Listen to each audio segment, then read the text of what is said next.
In an era marked by environmental debate, the true defense of nature requires knowledge. A group of people who have dedicated their lives to biodiversity have come together to analyse the threats that loom over us, but above all, to chart a course for the future, for those who will inherit the Earth.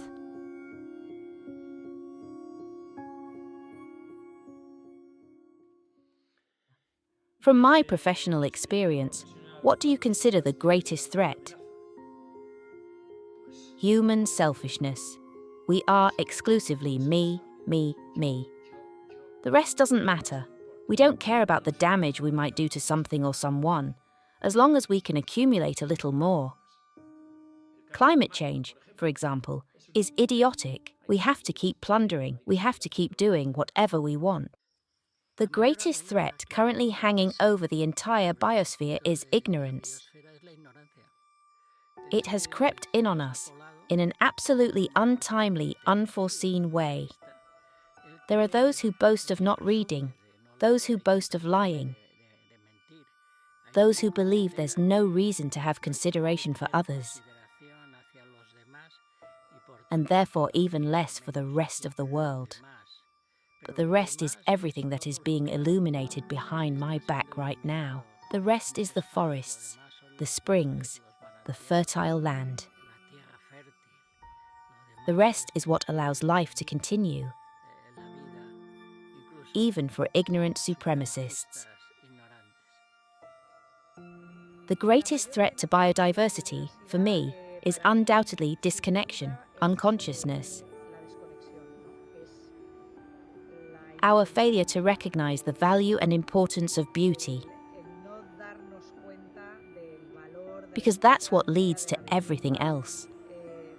The commodification of nature is like the seed, the origin of all the other threats to nature and our biodiversity. And any hopeful signs? Well, I actually believe that this awareness is growing, becoming increasingly ingrained in our daily lives, from a legislative perspective, of course, and even in global finance, at the United Nations. But I also think we're seeing a movement of people in incredibly diverse sectors, such as economics, architecture, and urban planning, who are beginning to realize that nature is the key to everything, the source of inspiration and wisdom. There's even a very interesting movement related to our well-being, our health and personal growth that is reorienting itself towards nature. So it's very hopeful for me to see that there's an awakening, a yearning to return home, to go back to our origins. I'm very worried about the insensitivity. I'm very worried about the lack of feelings and senses. I'm worried that cities have absorbed us and atrophied our perception of nature. Well, the main problem, I think we all know it, is us. We are humankind. But it's not that by definition humankind is evil, but rather the lack of awareness about the damage that humans are doing to nature. In general, what we complain about in schools. We're all very aware of how badly we're treating nature, but nobody tells us what to do or how to fix it. It's as if it's something external to us, and therefore we'll never be able to solve it. So it's this lack of awareness that worries me most, and also how easy it is, with all the difficulty that this easy I'm talking about now implies, to solve it, to understand nature again. And if we understand it, we'll surely know how not to harm it. Like everything in life, when we appreciate and love something, we know how to take care of it, and we know how to take care of both. So the problem is that we pay little attention to nature, when it's what we should be attending to first and foremost, because our very existence depends on it. I've been working in environmental education for many years because, although I was trained as an educator, I'm a teacher. I understood that environmental education was a priority. So, from there, I think the first problem is ignorance, the lack of awareness of the value of nature, its inherent worth, what it provides us right now, what are called ecosystem services, and all these related concepts. But I believe that the greatest threat is ignorance, and what the future may hold is the need to recognize the value of nature and what it provides us. I think we're at a very complex and difficult moment, one that's hard to understand, because we're currently facing very conflicting opinions on nature conservation. However, I'm very optimistic, because I believe that knowledge, science, will provide us with the foundation for nature conservation. The biggest problem for biodiversity today, I believe, is our way of life in general, the way of life of the developed world, which is consumerist of everything within reach and everything that produces profit for those who control that information and those materials. And hope is not high, and it has to do with the fact that one has to trust in colleagues and trust in the four-sided pyramid.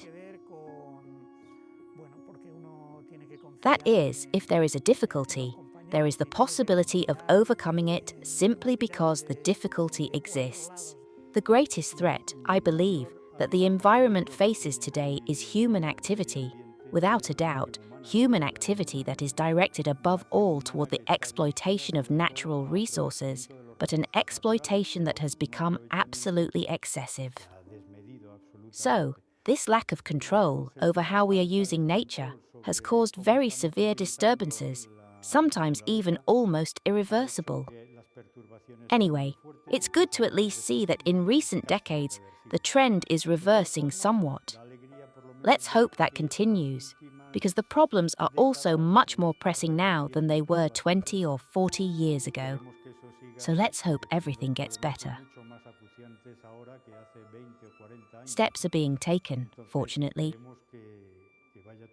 Well, I think the main threat is the sometimes unchecked expansion of urban areas, in what I sometimes call the sealing of the land, which is putting cement in many places, preventing the soil from remaining alive, and the fragmentation of the land.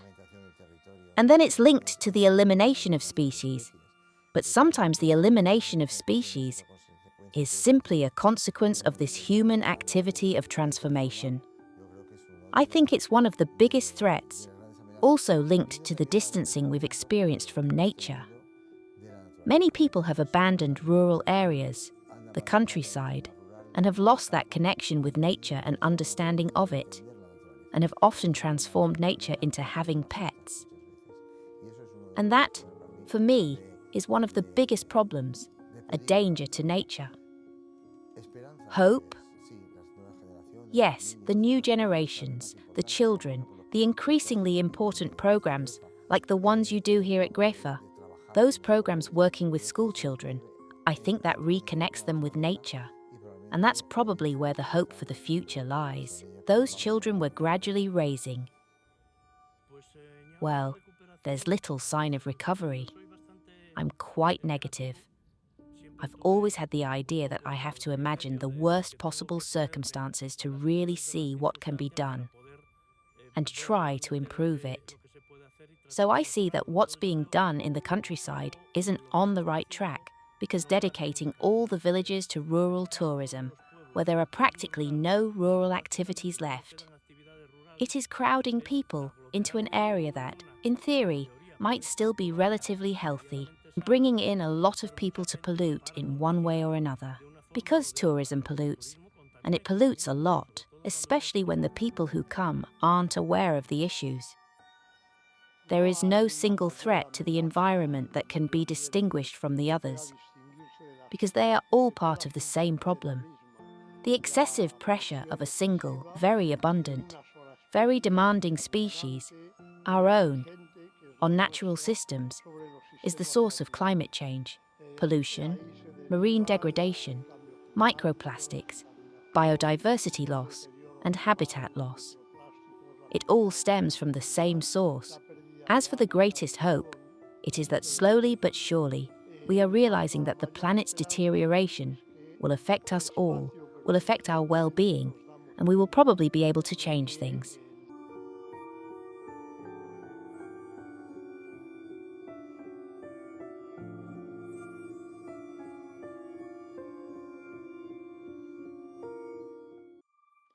If I could give one piece of advice to the next generation, it would be that please, let's be a little more aware, that please, let's enjoy walking in the mountains, sit by a stream, listen to the birds sing. As I listen to them here every night, either at dusk or at dawn, even at dusk, now that they're breeding. Please. We have to experience nature. We have to enjoy it. Let's become better people.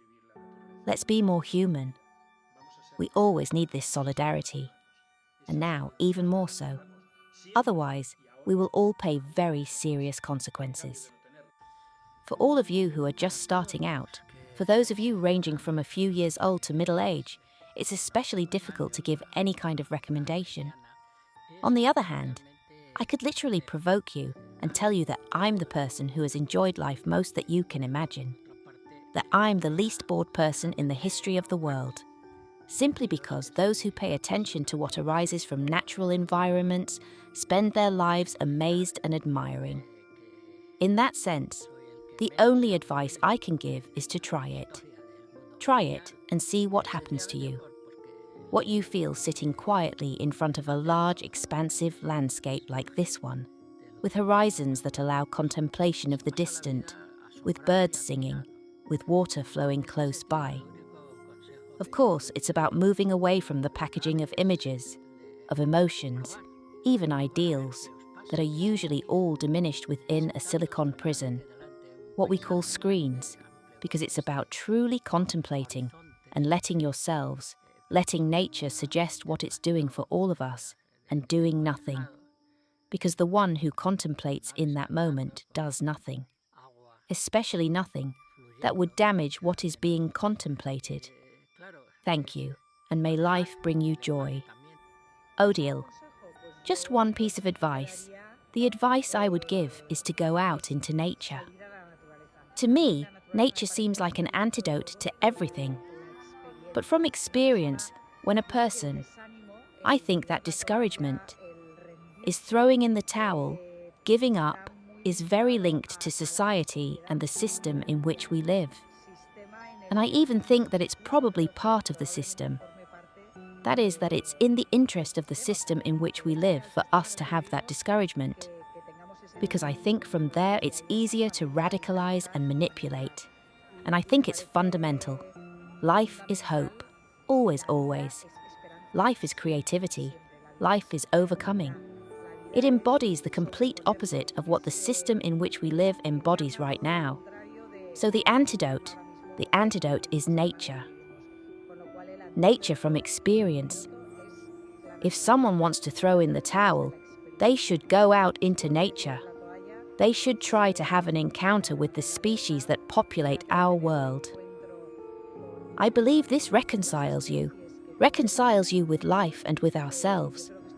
And above all, that they realize that the life force is much more than us, and the species and spaces that accompany us at this specific moment in time, that our planet is extremely old. We're talking about 4.5 billion years. It has gone through 5 major mass extinctions, and that life has overcome them and has even come back stronger. So, that they have faith, that this too can be part of the process in some way that we don't understand. And above all, that if they lose hope, that's the last thing. The very last thing, that they quickly regain it by going out into nature. It's complicated, but I would tell them that life on this planet doesn't depend only on us, that there are many living beings that we have to learn to value, that we have to stop being so selfish and having this anthropocentrism, and we have to learn to coexist. Well, I would tell them to imitate nature, because I, who have implemented an insect to help with the biological control of greenhouse pests, realize that if I have been able to do it, it is because I have observed nature, studied it, analysed it, and imitated it. If we do that, nature will always win. We always say that nature always puts everything back in its place. So let's observe it, imitate it, and heal it. It is the best tool. I think the important thing is to observe. Observe, look, and listen. You can't be like a monkey, neither hearing nor seeing nor truly listening. You have to be attentive to your emotions and to everything that calls to you, and be attentive. I believe that nature offers so many possibilities for personal fulfillment that it's more than enough, and everyone can find themselves in the vegetation, in the fauna, in space, in the landscape. There are thousands of spaces, places where one can find oneself and practically find the reason for one's existence. Your obligation to live is to live with all other forms of life. Never forget that, and you will be saved and live better. That's not an easy question, but above all, I would say to those who come after us to try to think about those who will come after them in the following generations. Which is perhaps what we are lacking a little now. We are making, as I said before, a very large use of resources, excessive in some cases. And future generations will hold us accountable, hold us strictly accountable for what we have done and why we haven't left them a planet like the one we at least received.